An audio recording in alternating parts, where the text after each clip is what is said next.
All right, Diana. Diana, where are you from originally? Where'd you grow up? I grew up in Vermont. I was born in Illinois, but I would say that I grew up in Vermont because we moved here when I was pretty young. And tell me about your family growing up. Um,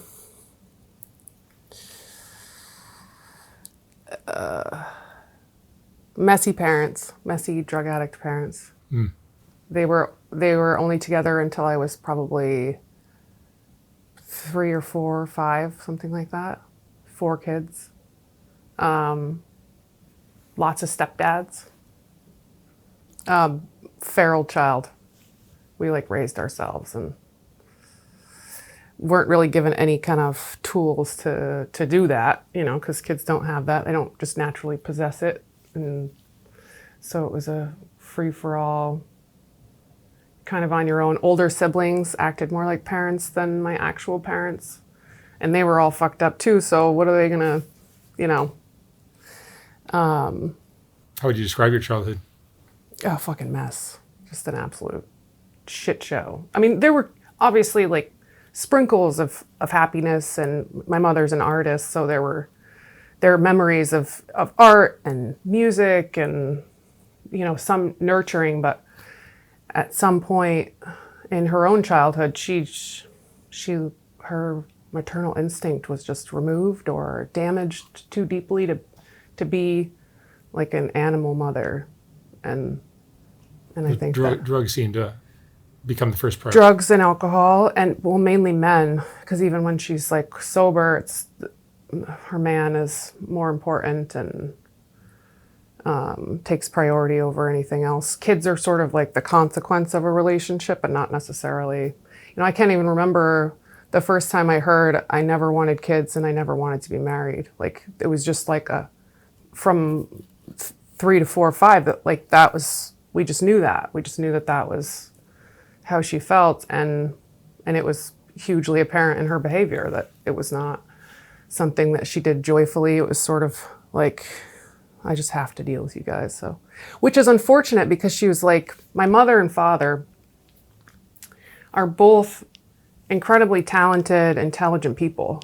They're just both deeply damaged. And so I've joked many times in my life that I got this like lottery of genetics where they're both really intelligent people. We're all artists, but all tremendously fucked up based on our genetics and then our upbringing. And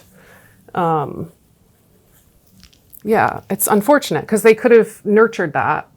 My youngest brother, there's boy, girl, boy. He's like the most quote normal. Like he did everything the way you're supposed to do it. Went to college. He's still with the person he lost his virginity to. He's married, has a daughter. He was nurtured the most. And the theory that I've come to believe is like when a child has, their basic needs met, and beyond that, they can flourish into the person that they were supposed to become. But when you have to worry about safety and, all these other things that humans aren't supposed to have to worry about when they're trying to grow and be their best selves, like you end up with a damaged person. And that's been the reality for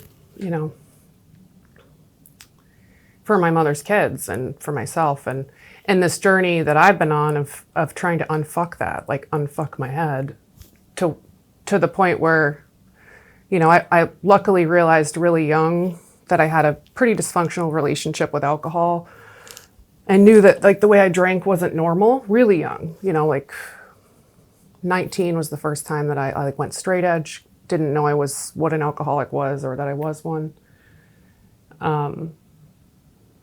And I've actually been sober more than I haven't been sober in my life. But it's taken me, I'm going to be 40, and it's taken me this amount of time to really fully understand what I am, like what happened as a kid that made me who I am today. And, I've been sober this time around, and it's a big part of my story because it's a big part of what drives humans is their addiction, their need to feel love, their need to feel validated and complete and okay, like just feel okay. But, this journey that I've been on, and especially recently, has been about so much more than being sober. Really recently, it's been about like that like inner child shadow work stuff, because, as I address the disorders in the order of severity or the order that they kill you, it's like my feelings about myself and my relationship to myself is just as detrimental as like any addiction. The partners that I choose, the relationships I allow. I think that's always the case. Oh, absolutely. But to be aware of that, where like, even up until 6 months ago, I wasn't even fully aware to the extent that it was making choices for me, like making choices for, I knew that I felt damaged. I knew I carried a lot of shame, and didn't feel like I could demand the type of love I thought I deserved. But I didn't realize how much of it was subconscious. Like, I'm making these choices based on how I was taught love and how I was loved as a child. And if you're not loved at all, you're completely neglected and there's tremendous abuse. You don't learn what your value is as a human.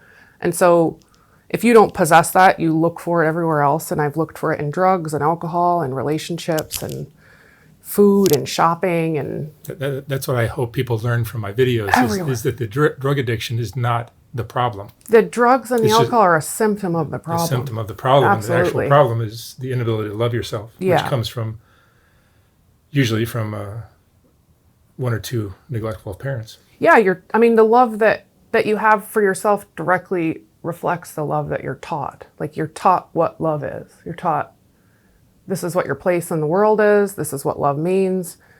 And if you're taught, for myself, I was taught love hurts you. Love does harm. Love is not there for you. Love betrays you. You can't trust it.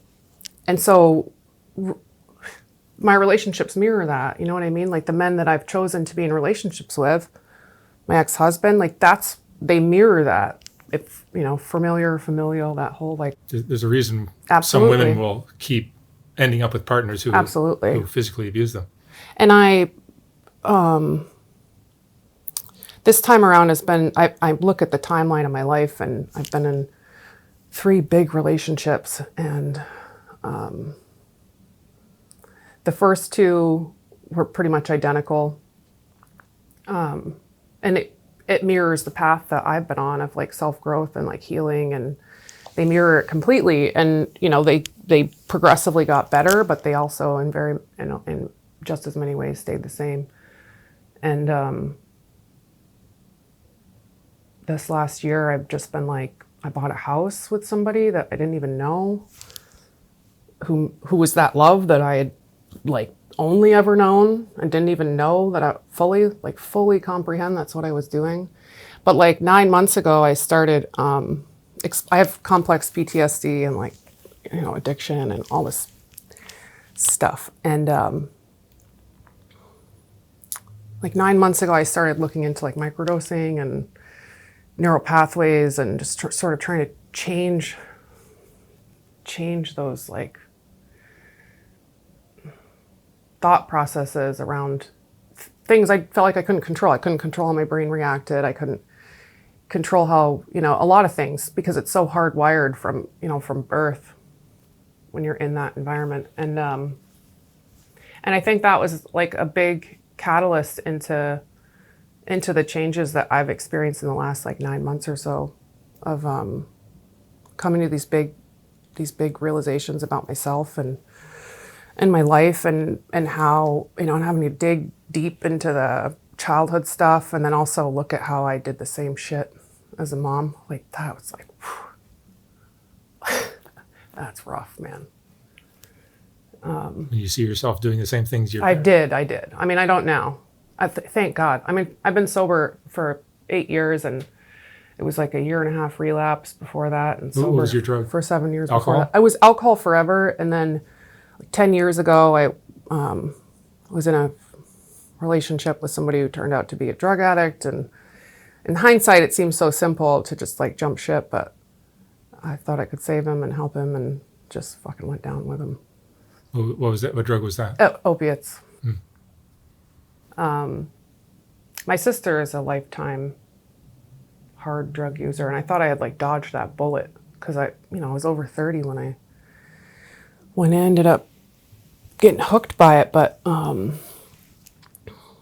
yeah, that's a tough one. That makes you like, I describe it as being possessed by a demon. Like it's not, you don't even resemble the person that you are. There's no way you can live true to who you really are, or be your authentic self. Or it's the only thing driving that bus is, this terrible need to not get sick. Like your brain it's like, I need it more than I need fucking air is to not be sick. And there are so many times like from friends that I had who'd experienced it before me, where I had to like really practice, like, you're not going to fucking die. Like, because you think you're gonna die. And there are plenty of times where I wanted to, that's for sure. It's really nothing short of a miracle that I'm not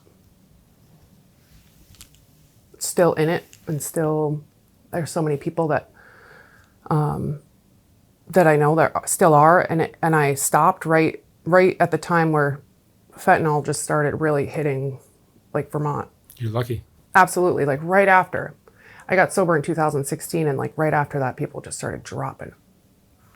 And they still are all the time. There's just tons of people from my graduating class. I think about this like whole generation of people with, and all this untreated trauma and childhood stuff, and they're all just repeating the same patterns and creating more addicts with all their kids. And like, in the job that I have right now, I interact with a lot of people that are not doing well, and these last couple of years felt really compelled to try to like do something to help. And I've come up with really ridiculous scenarios about like making chocolate chip cookies with X-Lax in them and delivering them to drug dealers, and pretending I just moved to the neighborhood and like vigilante superhero that gives drug dealers diarrhea. But really, wanting to impart some change and feel like I can do something to combat. How did you get clean? I went to rehab. I went a couple times. I went to like a really terrible like state hospital once, and it only lasted a couple of days. And then probably like a year later, I went to a little bit nicer one in northern Vermont. You do like a ridiculous computer quiz that gives you a score to determine how long your stay will be. And I remember, because I'd already been sober before, I didn't answer questions about my childhood. I answered questions according to like the last 5 years. I'm like, this is what I'm addressing. I've already unpacked my childhood. I don't need to talk about my mother or any of that stuff, which is obviously hilarious now. But, I stayed for 21 days. And the night I was there, I found out I was pregnant. The night I got there, I found out I was pregnant. 21 days? I stayed like 21, 22, 23 days. That's short. That's how much my insurance will cover. Oh. Well, you're very lucky to. Well, and the night like I was saying, the night I got there, the night I checked in, I found out I was pregnant. I have a 6.5-year-old. And, obviously he saved my ass. I mean, that's not always the case. That's the thing. It's like, I've had this really intense maternal instinct since I was a kid. And, I look at my sister, who genetically we have the same parents. We both experienced childhood abuse. She was molested really young. The first time I experienced sexual assault, I was 13, but she was even younger. And it wasn't, when I was assaulted, it wasn't a family member, which I know that makes a difference. I know it does. Especially when it's someone, your stepdad, you know what I mean? Somebody you call dad. And it changed her. And it changed her in the same way that it changed my mother. She just lost her instinct as like an animal to be a mom, and to be able to do that, and probably relates to how she felt about herself. Like it just changes who she was a child, and ever since then it's been like run from that, and the ways that she runs just compounds the trauma. And she has 4 kids too. I have 4 kids. She has 4 kids. But I've been a mother to my kids. I've failed pretty badly at times, pretty badly. Those are the things that hurt me the most, are the ways that I've failed or statistically done exactly what my mother did. That's the most harmful thing for me. When I asked you how you did it, and you said rehab, yes, that's way more. That's what so I'm I saying. went to rehab. But there's probably much more to it. I got out of rehab, but I was, I went off on the maternal instinct thing because I was pregnant, and I got out, and I was determined that I wasn't going to stay those 23 days. I was like, I'm not staying all this time. And then I found out like around like day 10 or something like that I was gonna, if I got out in that weekend or that week or whatever it was, that I would be alone. And I was like, I don't think I should do that. Like, I don't think I should get out of rehab and be alone. And so I was like, all right, I'll wait. And that was, even that short amount of time, it was like enough time for me to sort of get my wits about me at least a little bit, like get clear from the drugs. And then, but then I also like, I entered into this program. There's Dartmouth Hospital in Hanover. They're like always like leading the way, and especially around like addiction treatment. And there was this program for mothers. It's amazing. And it started out as, I was pregnant and going to these groups once a week with other pregnant opiate addicts. And like, so I didn't have to feel all this shame, and I didn't have to feel terrible about myself, and could also kind of explore recovery in a different sense. I had gone to AA for years and done all these things where peer support is like the main tool that's used.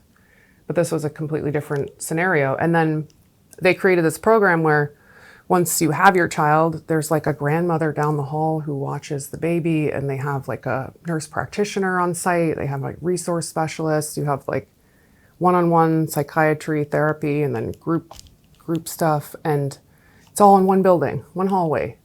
Like, that's great. And then Vermont Medicaid will give you a ride. Like, I didn't have a car when I first got sober. They will pay for your ride because it's a medical appointment. And it's actually really interesting because I just got hired to work for them. I just got hired to work for, there's this new role in medical care called recovery coaching or peer support specialist. And I just got hired. I actually had to go do a bunch of blood work yesterday to figure out what immunizations I had as a child, because it's a hospital. And it's like full circle. Like I was a client. I mean, I still see a therapist through them. I don't go to the groups or anything anymore, and I don't utilize all the resources, but a couple of years ago, I've worked really, really hard in the last 8 years.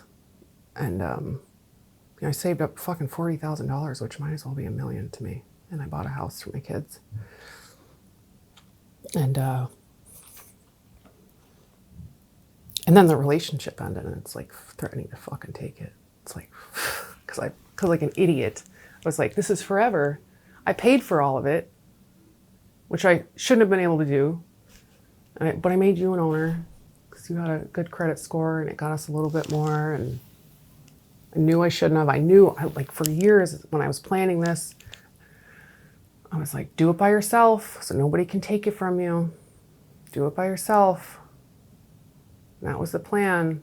And then I met somebody and forgot about the fucking plan and trusted him. And then it was like, as soon as we moved into the house, it was like, he took his mask off and was like, here the fuck I am. And I was like, you're every man I've ever loved. And so for the last, that was in May. And so I've been just trying to work and still move forward, still take opportunities that feel right. I've been a supervisor at a small natural food co-op in Vermont for a couple of years. And I'm actually about to give my notice tomorrow that I'm going to go work at Dartmouth. I'm going to go, like, all of this life experience, all these terrible things I've been through, the things that I've like carried the most shame about are why they want me to work there. Like, gives me credibility to help people who haven't gotten sober yet, that have like DCF in their lives and have all this bullshit going on to help them navigate the things that I have. And it's incredible that there's value in that. And, you know, the first time I got sober for real, I was like 25 and needed to go to a fucking domestic violence agency and needed to find all these resources because my life was a Lifetime movie. I'd been with this guy from 16 to 25 who was 7 years older than me and completely abusive and terrible. And so when I had to leave the relationship with not even a backpack of stuff, I needed all these resources. I needed to figure out how to like live because I had to leave. I had to leave with nothing.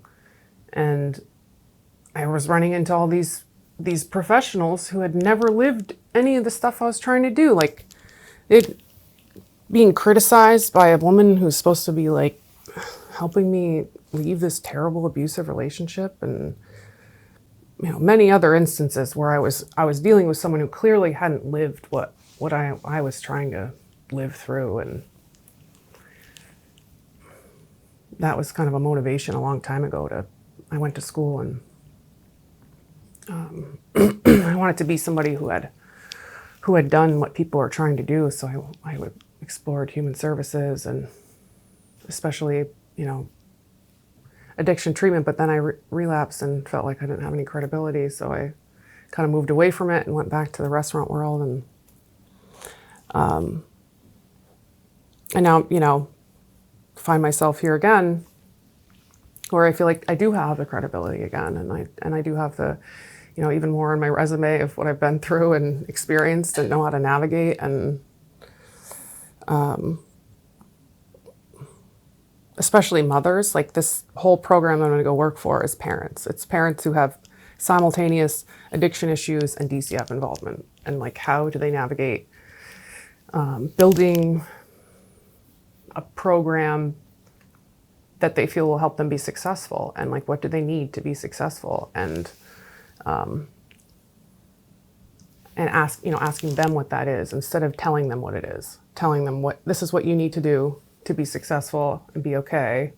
They sort of, I'm sure there's some steering from professionals, but you know, let them sort of tell you what their problems are. These are my problems. How can we fix them? And you know, I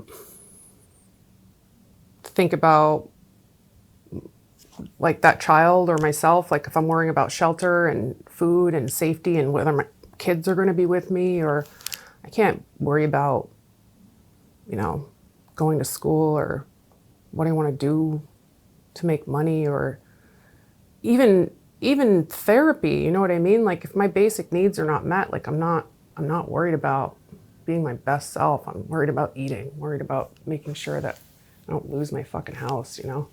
And I've even experienced that. I've experienced that in the last 9 months. I like constantly advocating to the people I know, like, you need to get a therapist, you need to address this stuff. I mentor a young lady who's 20. I'm her supervisor currently, but it just ended up being more of almost like a family member type relationship where I see a lot of me in her. And like, you got to get a therapist. You could not have to do this when you're 40 like me. Like, you could not have a chain of shitty relationships because you accepted love that's bullshit, you know? And she, you know, she hears me a little bit, but that's kind of the nature of the beast with young people, is that like they just kind of do what they're going to do. And I have teenagers. It's like great practice. Like, they're going to do what they're going to do, and you got to love them anyway and be kind. And, you know, luckily they're not really venturing into anything too scary yet, but so it's easy right now. It's just sort of normal teenage stuff. But well, you seem perfectly suited to this new job. Yeah, I'm pretty excited about it. And helping others is probably the key to fulfillment. Absolutely. And keeping yourself on track. And that's been kind of the natural progression of this. And I actually thought about it in relation to what I know about your story. I was kind of talking about this with my friends because, you know, 9 months to a year ago, because of where I work, it's sort of in the downtown area of where I live. and I was seeing the first instance was this young man who had like clearly been held at, there's a drug house like up the road, and he'd been held there for hours. He was beaten really badly, and he got away, and he appeared on the in the outdoor cafe area of my job. And one of the women that I supervised was sitting outside, and she texted me and she's like, "There's a man out here bleeding. Can you please come out here?" Like, she was scared. So I went out there, and there had just happened to be a car accident out front. And so there was police there, and someone grabbed one of them, and he came over. And the way that he was interacting with him was like, not like a person who was bleeding from his head. It was like, "I know you didn't fall off your fucking bike. Tell me what happened."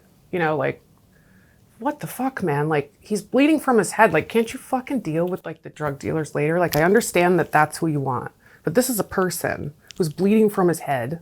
And that sort of like started this whole thing. And I'm seeing these mothers, these women that I like kind of know of, literally just wandering around, completely disheveled, clearly like this new trank fentanyl bullshit, like just a mess, a fucking mess. This isn't heroin. This is like a fucking mess. And I'm like, I need to do something. Like, there's no, in rural Vermont, there's no hub. There's no, you don't just walk down the street and see homeless people. That's not how it works there. Like, they're dispersed, they're in abandoned buildings. Like, there's nowhere for me to go and just be like, "Hey, want a bottle of water?" Once, give them necessities and maybe try to have a conversation with them. And so it sort of progressed into this thing where I'm joking about like giving drug dealers diarrhea through chocolate chip cookies with X-Lax, to like, what can I actually do to impart some change? And, reaching out to different people and through like my therapist or people connected to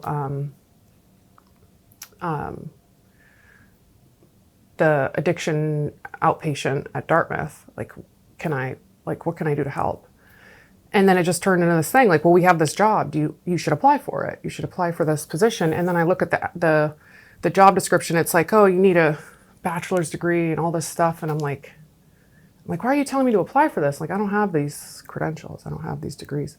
And so I do it. And it's basically like, your lived experience is enough to help somebody through this. And that's like the natural thing. It's like, I just felt like I needed to do something, and now I get to actually do it, and I'll get paid to do it. And, and it's incredible because I'm doing this at the job that I currently have. I'm doing things like this. Like, I'm getting pulled into these human resource related issues and whatever, but only when it suits my supervisor, not when it's actually needed. And I've supervised people with addiction issues. I mean, I'm a person with addiction issues, but like, they're kind of dormant right now. They're, or at least like not as severe. Yeah, it's just been a natural progression to get here. And I feel like it's sort of like every step of the way, it's been just more confirmation from the universe that I'm like right where I'm supposed to be, that I'm doing. And that comes back to like, am I being the truest version of myself? Have I stripped away enough of the fucking disorder? Have I stripped away enough of the bullshit lenses of my childhood, these distorted ways of thinking and believing the lies about myself that my parents told me, so that I can see what it is I'm supposed to be doing? I can feel the stuff I'm supposed to do. I can see the opportunities. I talk about it being like in the right place at the right time, instead of my disease or my disorders leading me to all the wrong places because my instincts are maladaptive and I'm just trying to find love and validation. You know what I mean? Do you honestly feel like you deserve to fucking live? Absolutely. Absolutely. And that's pretty recent. Like, just...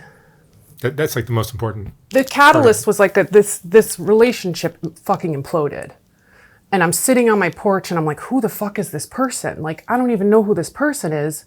And then I'm immediately like, the progression is like, you stupid bitch. Like, how the fuck did you end up here again when you stayed single, you got healthy, you went into it for all the right reasons, you didn't need anybody, you were completely independent, like, you did it all. And then you fucking ended up right where you were 10 years ago with that asshole. Like, so the understanding has evolved into, at first it's just like, you fucking asshole, like, how'd you end up here? And then it's like, well, of course you ended up here because you saw the signs really early on. You just said, if they're willing to love you and you're a piece of shit, then you need to be willing to accept their bullshit love. If their love is harmful and not loyal and shitty and hurts, you need to be willing to accept that because you're a fucking single mom who's a drug addict. Like, you don't deserve more than that, And that's bullshit. Like, that's absolute bullshit. And the progression has been like, realizing that that was the thought process. Where does that fucking come from? Like, why do I believe that about myself? Why do I believe I am my disorder? I am my mistakes. That was a huge realization for me, that shame is that I am wrong. I am bad. I am my disease. I am all the mistakes I've made. And guilt is like a healthy relationship to the shitty things you've done. I feel guilty for the stuff that I did, but I don't carry shame anymore because that isn't inherently who I am. It's a facet of who I am. It's a symptom of my childhood, like this disordered thinking and this need to find love in other people. I need someone to tell me I'm good. I need someone to tell me I'm worthy, that I'm okay, that I'm valued. And realizing that if I don't fucking do that for myself, I'm going to consistently just do everything over again. The universe gives you all the lessons over and over and over until you fucking learn your lesson.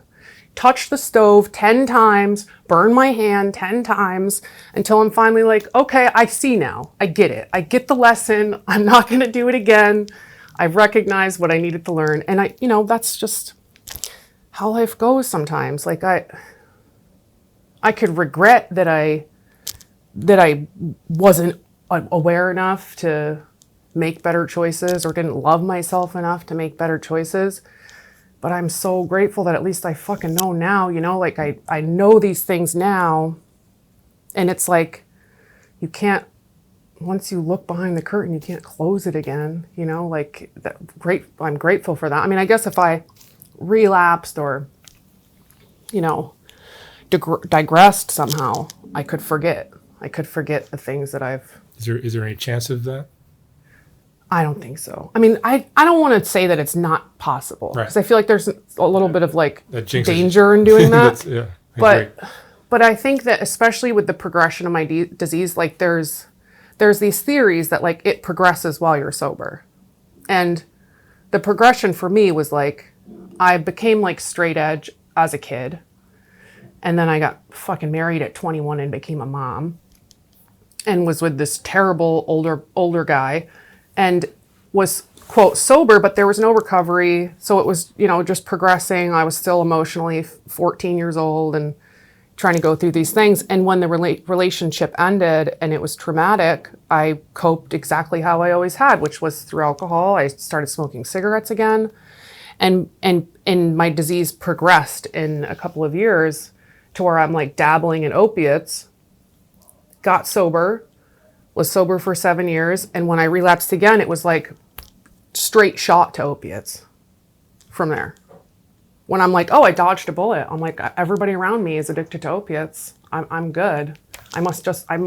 There's no separation between alcohol and drugs. Like it's all addiction. It's all the same receptors. It's all the same bullshit. For me, I'm like, oh, I'm just an alcoholic. I'm not a drug addict. I'm fine. And but yeah, it's just impossible.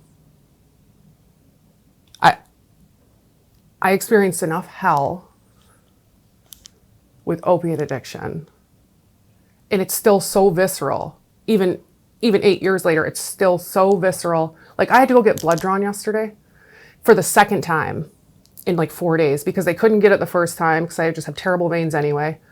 But I was dehydrated and it was just like torture. And then yesterday I'm like getting blood drawn and I'm like, I felt like I was going to throw up because I was a drug addict. I was a heroin addict. I haven't talked to my kids about this stuff yet. We're going to talk about it this weekend. Because I was talking to my therapist and she's like, what are you afraid of? Like going into this interview, because I'm like, I'm nervous or whatever. She's like, what's basically like, what's the worst thing that could happen? And I'm like, there's stuff that my kids know, but they don't know the details. They don't know they know that And my ex-husband is a douche. Like, he's just a terrible human, and he tells kids things that they don't ever need to know. And he vilified me and alienated me any chance that he got. And so I don't actually, I know that there were things said to them that in that time frame that he should have never said, and I've done the work to try to not just rebuild, like, because we've done that. We are definitely rebuilding our relationship, but also sort of combat whatever effect that he had on them and their relationship to me. And we have great relationships, but to talk about the details of my addiction with them is, it just hasn't happened. I mean, I wrote them letters as they got older and just deeply apologized. They're young men too. They're like, I don't really want to have an emotional conversation with you. I just wrote them letters and let them read them in their own time and maybe you separate from me. And maybe you just set the record straight here. Yeah, right. Well, that's sort of the thing. Is like, I'll have talked to them before they ever see this. We tried to coordinate one last weekend, like a family meeting, and then we're trying to coordinate one for this coming weekend because everyone's busy. And just talk to them because they're old enough now. They're old enough to talk to them about the details of what my life was in that time, and for them to understand that, like, people don't become drug addicts because they're shitty people. It's not, people don't become drug addicts because they lack willpower or they're just not strong enough or some kind of moral failing. It's because they have, it's a shitty coping skill. I don't know how to cope with my feelings or my life or the stuff that's happened. So I'm going to reach for something. And, sometimes there's the coincidence that a doctor prescribes you some fucking pills. My doctor prescribed me Klonopin. I'm like 7 years sober, having panic attacks because I'd never been diagnosed yet. I was formally diagnosed with PTSD by a fucking medical doctor who's like, oh, let me give you some Klonopin and Seroquel and Prozac and a sleep aid and all this shit. And I'm like, in hindsight, like, why would you ever do that? Like, why would you open up the superhighway of the addiction pathways in my brain when I'm clearly in duress, I'm having panic attacks? But it's because it was a medical doctor. She didn't fully understand addiction. It was, 15 years ago. She didn't know what she was dealing with. And in a year and a half, I was an IV heroin addict. I went to a music festival I'd gone to a million times before on Klonopin, Seroquel, Prozac, all this bullshit, and picked up a beer and smoked a joint and like coped with my feelings with outside stuff, and it was off to the races. I'm in a shitty relationship with a secret drug addict. I just found out, like, I'm gonna do whatever feels natural, and it wasn't a big deal to throw away 7 years of sobriety because those pathways in my mind were already opened by these fucking pharmaceuticals that she gave me. Like, Klonopin is like a beer and a pill. Like, all my feelings are gone, all my stress is gone, I'm in fucking bliss. I don't have to think about my childhood or anything else. Like, come on, it's ridiculous. I mean, I think they know more now. They know a lot more than they did. And I don't blame anybody. I have this superpower to go through terrible, terrible shit. And it wasn't always like this. And for 75 to 80% of my life, I was a victim. I was like, if you fucking experienced what I did too, you would do everything I've done because poor me, I'm a fucking victim of my life and my parents and these shitty men and whatever. And maybe that's true because there's certainly times where I didn't fucking make that choice. You know what I mean? I didn't make those choices for my parents. I didn't choose to be raped. I didn't choose to have a fucking older boyfriend who became my husband, who was abusive and mind fucked me. But it doesn't serve me to believe that. It doesn't serve me to believe that I'm only what happens to me. Like, I exist in this world based on what happens to me, because then that's all you are. All I am is a victim. That means I have no control, I don't have any say, and that's bullshit, because then what do you do then? You might as well fucking use or kill yourself. Like, what's the fucking point of just like living a life where I'm like, because that's kind of my luck. Like, if I didn't have bad luck, I wouldn't have any at all. And if I don't accept that and say like, okay, well, where's the lesson in this? Where is the value in this pain? Because it's not going to be for nothing. I'm not going to experience heartache and pain and have it be for nothing. It's got to be for something. So there's a lesson somewhere. And I've been going through it, like simultaneously having miracles happen and huge opportunity, and just really going through it too, because I made choices that have long-term impacts on my life. Broken little Diana made choices for me, and I'm paying for them. But it's like one foot in front of the other. I gotta unfuck myself. I've gotta get to a place where like the whole goal for me was like, I want a boring, quiet life for me and my kids. I want to own some dirt. I don't want to have like fire escape gardens my entire life. I want to have like some space for us, and that was like the objective. That's all I did, and I achieved it. And now like the huge fucking irony is that like I did it with somebody who I had no business being in a relationship with, gave them some ownership. When they didn't even buy it, I bought it. And I can't refinance. You're still learning? Oh yeah, fuck yeah. Of course, I'll always be always for the rest of my life. I hope that I never feel like I have it figured out. I hope I never feel like there's this term that people say recovered, like I'm recovered. I worked for this artist in Vermont once. I was a chainsaw carver, and I'm like dabbling on the side. And he was like, I'm in the advanced class. I don't go to AA anymore. I go to Al-Anon because I'm not the problem. Everybody else is. I'm like, what the fuck, man? Like, he's drinking old duels in the bar, like trying to pick up women. I'm like, you're fucking miserable. Like, you're not happy. The whole point to me is like to be happy. Like, I want to be happy and not need anything.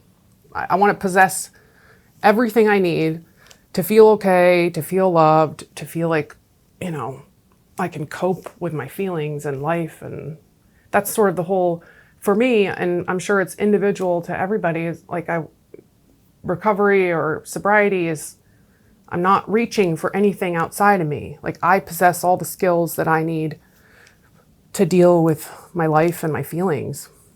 Because I wasn't taught that. I had to learn it.